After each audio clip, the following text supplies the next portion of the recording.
Salut à toi! Aujourd'hui, je suis ici pour te parler du volume réel et du volume suggéré.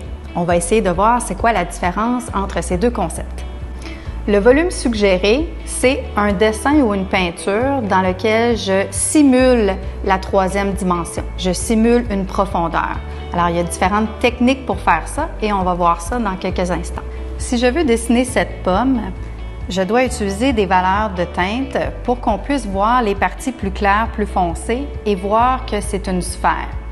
Si je fais seulement dessiner un cercle et que je remplis ce cercle-là de vert,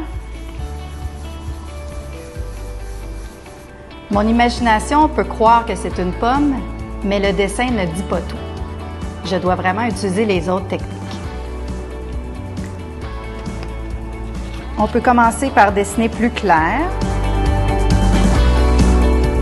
On fait des zones claires comme les reflets de lumière qu'on voit ici.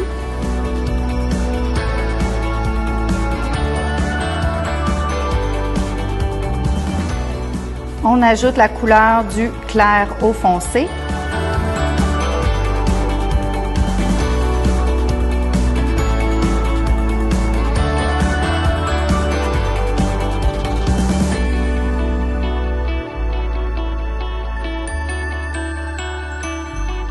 Et on travaille les zones d'ombrage. Ensuite, on fait l'ombre portée de la pomme sur la table.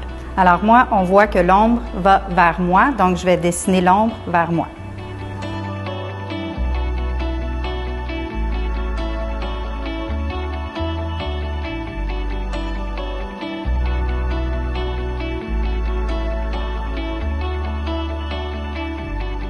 Comme tu peux voir, pour suggérer le volume dans un dessin, c'est très important d'utiliser des zones plus claires qui représentent les reflets de lumière sur l'objet, des zones plus sombres qui représentent les zones ombragées et aussi peut-être une ombre portée pour montrer la direction de la lumière.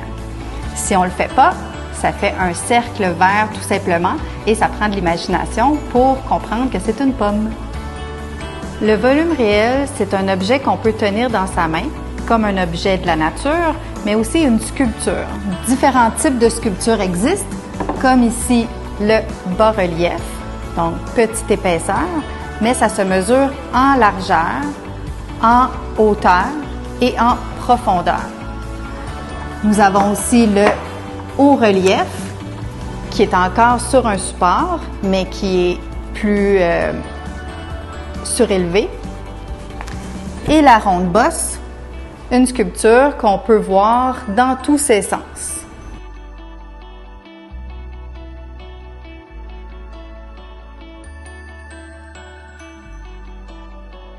Une autre façon de suggérer le volume, par exemple dans cette murale-ci qui est seulement en noir et blanc, c'est d'utiliser justement des lignes blanches pour dessiner les lignes de profondeur de l'objet.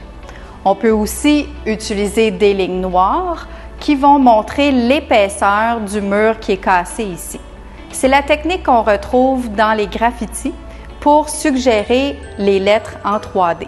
Ce qu'il faut que tu retiennes pour bien comprendre la différence entre volume réel et volume suggéré, c'est que le volume réel, c'est un objet que tu peux vraiment tenir dans ta main.